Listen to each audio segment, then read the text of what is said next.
Bonjour à toutes et à tous, bienvenue pour ce nouvel épisode de podcast. Je suis très heureuse de vous retrouver.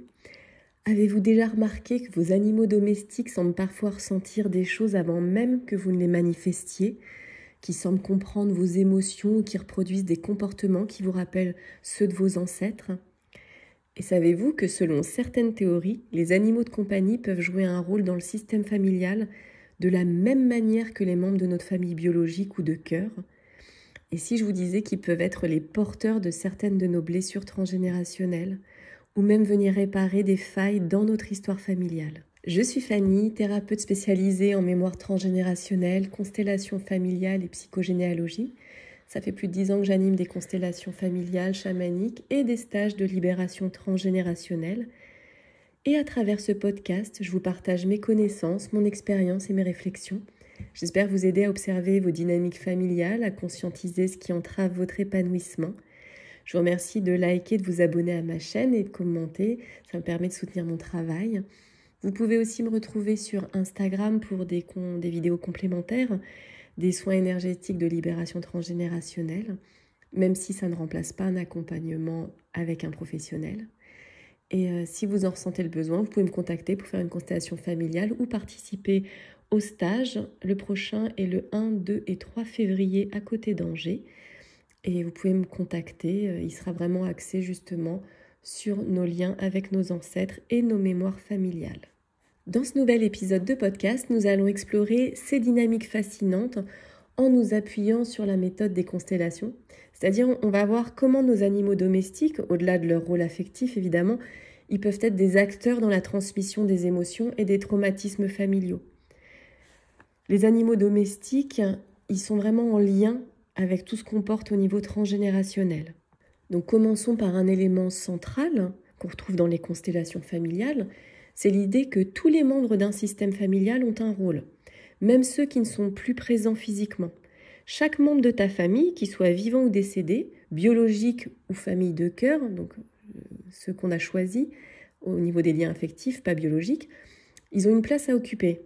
Et cette place, elle est importante pour l'équilibre et la guérison du système. Et alors, on peut se demander, mais où se situent nos animaux dans cette dynamique ? Les animaux de compagnie, bien qu'ils n'appartiennent pas à notre lignée biologique, ils peuvent occuper une place symbolique dans notre famille.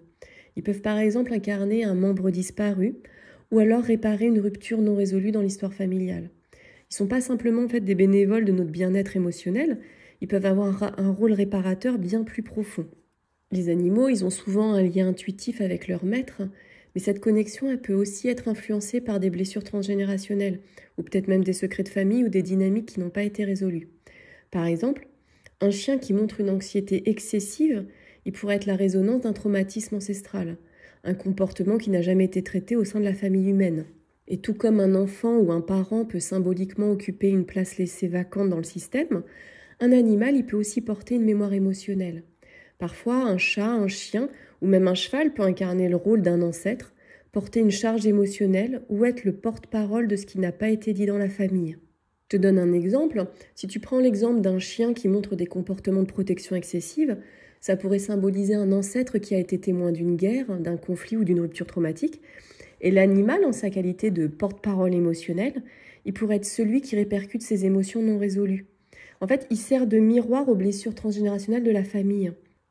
Mais finalement, d'où viennent ces liens ? C'est quoi les causes des liens transgénérationnels entre les humains et les animaux ? Pourquoi certains animaux semblent-ils porter ces charges émotionnelles ou ces blessures ? La première raison, elle pourrait résider dans la nature même des dynamiques transgénérationnelles. Donc les traumatismes, les secrets de famille, les non-dits qui se transmettent, parfois sans qu'on en ait conscience à travers les générations. Et ces mémoires émotionnelles ne se limitent pas aux seuls membres humains du système. On peut évoquer ici l'idée des traumatismes collectifs et des souffrances partagées qui se transmettent entre les générations. C'est-à-dire ces blessures, elles peuvent toucher non seulement les humains, mais aussi les animaux qui vivent dans ce même environnement. Par exemple, un animal, il pourrait reproduire un comportement lié à un traumatisme historique que ses maîtres n'ont pas encore guéri. Il y a des spécialistes en transgénérationnel qui ont démontré que les animaux de compagnie, ils peuvent effectivement absorber et répercuter des émotions non résolues en raison de leur capacité à percevoir et à réagir aux états émotionnels humains. Un animal qui développe des comportements perturbateurs, comme la destruction de meubles ou une peur excessive, Il pourrait ainsi être en train de porter une mémoire émotionnelle qui n'a pas encore été résolue dans la famille humaine. Alors ça, c'est sur le plan transgénérationnel, hein. Après, sur le plan purement du coaching canin, on pourrait vous dire le chien, il sort pas suffisamment, il n'est pas assez défoulé, etc., etc. Bien sûr, évidemment, ça c'est le côté plus rationnel. Mais si tu le promènes régulièrement, ton chien, que tu le câlines, que tu joues avec, que tu lui apportes tout ce dont un chien a besoin, parce qu'encore une fois, un chien, c'est pas un coup de tête et c'est pas juste pour se faire plaisir sur l'instant, ça demande de se responsabiliser, de bien s'en occuper. Si malgré tout ça, le chien il a des problèmes de comportement, là, tu serais plutôt dans un cadre transgénérationnel. Donc, à réfléchir en fonction de ce que porte l'animal. Et ce type de comportement, de destruction, ça pourrait être le cas, par exemple, dans une famille où un ancêtre a vécu une perte tragique ou une situation d'abandon. L'animal, il pourrait, par exemple, reproduire des comportements de peur ou d'attachement excessif, comme un miroir des angoisses qui n'ont pas été traitées dans la lignée. Et donc, ces causes, évidemment, vont engendrer des conséquences émotionnelles et comportementales. Les conséquences de ces liens transgénérationnels, ils peuvent se manifester de manière assez évidente, non seulement chez l'animal, mais aussi chez son maître. Comme je le disais, un animal, il peut développer des comportements qui sont directement liés à des traumatismes ou à des charges émotionnelles transmises par la famille humaine. Je vais prendre un autre exemple. Si un enfant d'une famille a été témoin de violence ou de maltraitance émotionnelle, et si un animal vit dans cet environnement, il est probable que cet animal devienne l'élément catalyseur de ces émotions qui sont refoulées. Un chat qui se cache constamment ou un chien qui manifeste une agression, il peut être ça peut être une manière pour l'animal de porter ce traumatisme caché. Et aujourd'hui, on peut considérer que ces phénomènes, ce n'est pas juste une coïncidence, hein.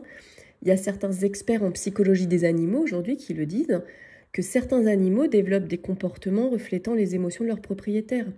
Et ça pourrait être une conséquence des traumatismes qui n'ont pas été résolus dans la famille humaine. Et les liens émotionnels entre les humains et les animaux domestiques sont d'une puissance rarement reconnue, mais c'est hyper puissant. Moi, j'ai des animaux à la maison, j'ai 3 chats et un chien, et les liens qu'on entretient sont très très forts. Un animal, tout comme un membre humain de la famille, il peut développer une mémoire émotionnelle. Il peut accumuler les peurs, les angoisses, même des conflits qui n'ont pas été intégrés dans la famille humaine. Et ça peut alors affecter le comportement de l'animal et créer une boucle où l'animal et son maître se trouvent dans une interaction constante qui va renforcer en fait les dynamiques invisibles. Je vais revenir quelques instants sur les places occupées par les animaux dans le système familial, parce que cette question de place, elle est très importante, notamment dans les constellations familiales. Il est important que chacun soit à sa juste place. Et chaque membre d'une famille a une place qui lui est propre. Mais en fait, qu'est-ce qu'il en est des animaux ? Et selon certaines interprétations des constellations familiales, les animaux ils peuvent effectivement occuper une place dans la hiérarchie familiale. Les animaux domestiques peuvent à certains égards prendre une place de membre de la famille et parfois même prendre la place d'un membre disparu ou d'un ancêtre qui est non reconnu. Et certaines recherches ont montré que lorsqu'un membre de la famille biologique est absent, que ce soit par mort, abandon ou absence émotionnelle, un animal peut occuper cette place vacante. Par exemple, un chien qui est très protecteur, il pourrait être une représentation symbolique d'un grand-père décédé. Ou un chat qui semble constamment attirer l'attention, il pourrait symboliser un ancêtre ou une figure protectrice oubliée. Mais attention, parce que tout n'est pas toujours aussi simple, l'absence de place respectée dans le système familial, ça peut également mener à des conflits. L'animal, même en tant que réparateur, il peut dans certains cas devenir un facteur de dysfonctionnement. Un chien qui prend trop de place, par exemple, il peut perturber l'équilibre de la famille, notamment si son rôle y devient trop central, en déplaçant les dynamiques familiales de manière non saine.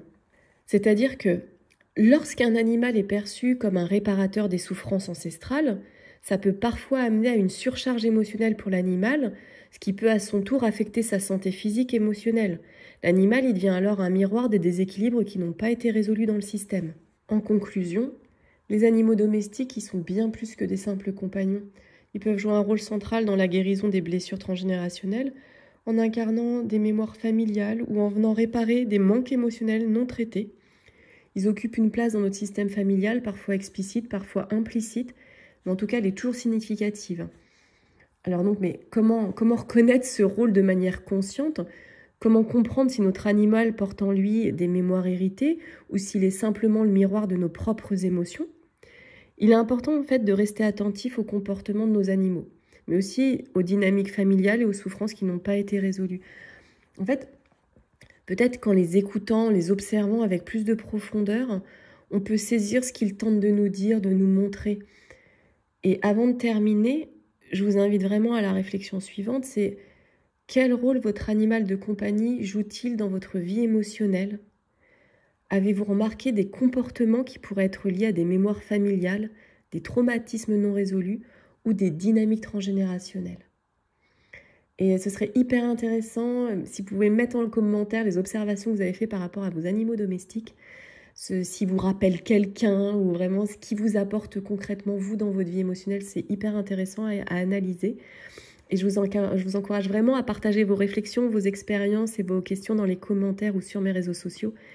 Et peut-être que votre témoignage, il pourra aider quelqu'un d'autre à comprendre des liens invisibles qui unissent nos animaux à notre histoire familiale.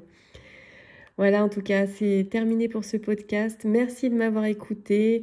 Merci d'être de plus en plus nombreux à écouter, à vous abonner. Ça me touche énormément. Un grand merci à vous. N'hésitez pas à liker, à vous abonner, à partager ce podcast si vous estimez qu'il y a des gens autour de vous en ont besoin. Donc un grand merci. Prenez bien soin de vous et à très bientôt.